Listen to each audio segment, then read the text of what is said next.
Ro'za tutganda bosh miya funksiyasi yaxshilanadi.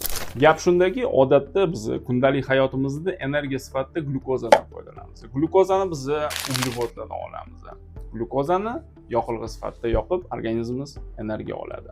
Ochib bo'lgandachi, ro'za tutganimizda birinchi o'rinda uglevod zaxirasi, ya'ni glikogendan foydalanamiz. U ham tugagandan keyin esa bizning organizmimiz yog'larni yoqishni boshlaydi. Buni hamma biladi, to'g'rimi?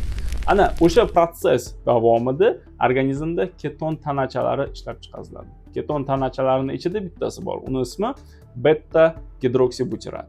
Ana o'sha keton tanacha bosh miyadagi bitta juda ham muhim omil, ya'ni BDNF, Brain Derived Neurotrophic Factor, ya'ni bosh miyani oziqlantiruvchi omilni ko'payishiga olib keladi.